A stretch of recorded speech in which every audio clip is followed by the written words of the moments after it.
Good morning, everyone. Welcome back to Currency. This morning, we are very privileged to have a very special guest with us. We are speaking all things entrepreneurship, and we are talking about a very controversial topic, the real state of entrepreneurship within South Africa.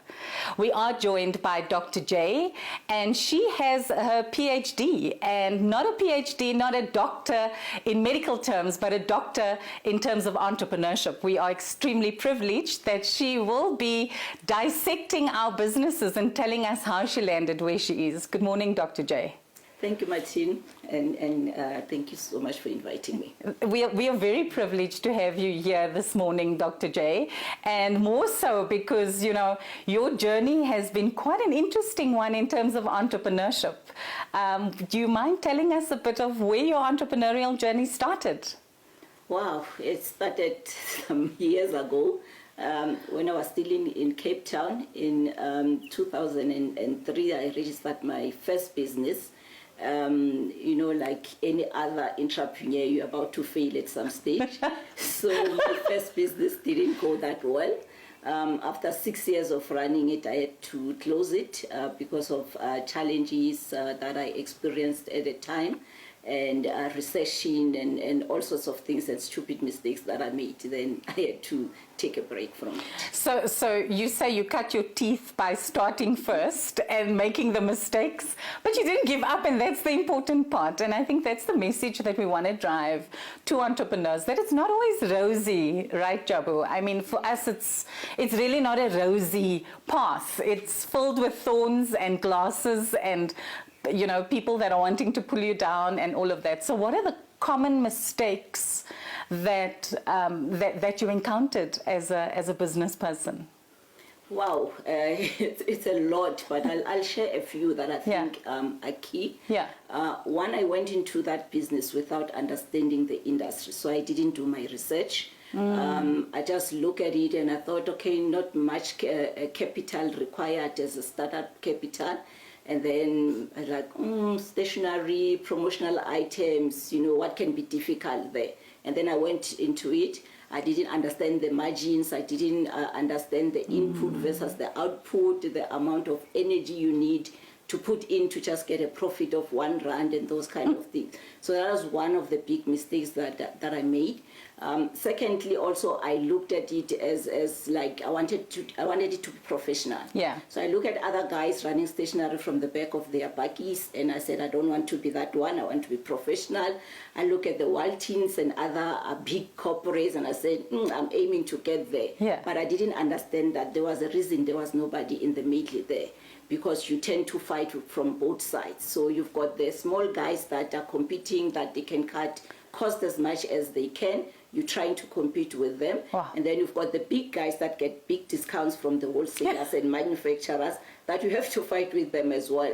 So in the middle, you find yourself a bit stuck and a bit difficult to make profits and be successful. Gosh, it sounds like you had some sleepless nights. Oh, don't say that. That's where I learned. Oh, is that putting it mildly? There was a thing called migraine. That's what it came Oh, gosh. We understand. As entrepreneurs, we all go through that phase at some point in our lives. Yeah. So how did that influence where you are right now, Dr. J? I mean, a PhD in entrepreneurial studies, it's so commendable. How did that influence you to even go back into the space that, you know, that caused the migraines, but to come back stronger? Yeah, the thing is it was kind of like a loss for me. It was a painful one. Yeah. You know, they say when you start a business, the guaranteed thing is you're going to fail. What you have to decide is whether you fail cheaply or expensively. And what I did is that I failed very expensive. Okay. Because I ran for a long time at a loss, and that cost me a lot of money. And that didn't sit well with me as much as I closed the business. But I asked myself a lot of questions to say, am I that stupid? Because I related it to stupidity at that point. And I asked myself, I looked at the stats, it's like 90% of the people who start businesses fail. And I wondered, what was it that made this 90% of the people fail? And I wanted to figure it out. And then that's when I decided to register for my PhD. And I hoped that at the end I'll come with 1 + 1 = 2. But what I found out was that 1 + 1, nobody knows the answer in the entrepreneurship world. True. We just got to feel our way through, right? Exactly. It's literally fail fast and fail forward and fail as quickly as you can. Yeah. And then dust yourself off and then just try again. So I know that you've started, DrJ Business Solutions, and this is a solutions business for small businesses within South Africa. Please tell us more about your business. So in 2015, then I decided to start again. So when I started it was called DrJ Business Services.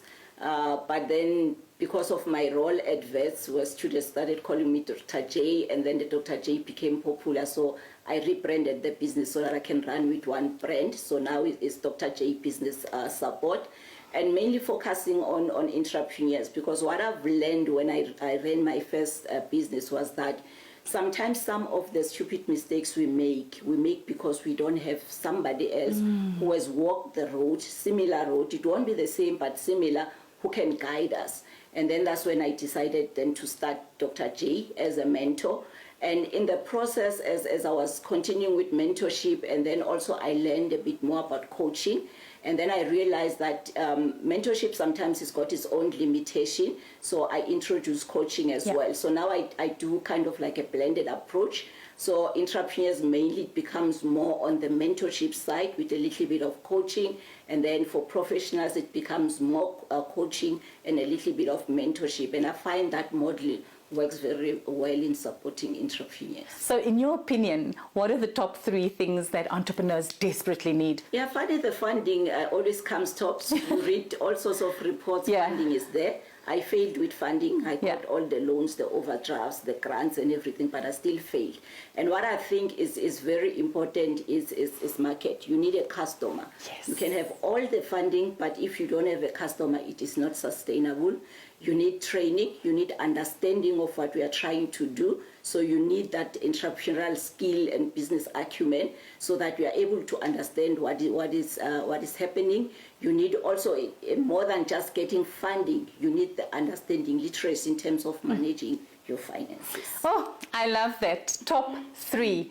Dr. J, I wish we had more time. I know that we can probably do an entire movie on entrepreneurship within the South African landscape. But thank you so much for coming to join us this morning and sharing with our viewers your journey and your expertise, and more importantly, the fact that you have now started a business out of something that you see an absolute need for. So I do consider Joy G or Dr. J to be the social entrepreneur for entrepreneurs out there, and we are definitely going to share with our viewers where to get a hold of you, because like we say, all of us needs a mentor, coach, just somebody that's there as our crutch in the time of need. So we definitely will be sharing your details with our viewers as well.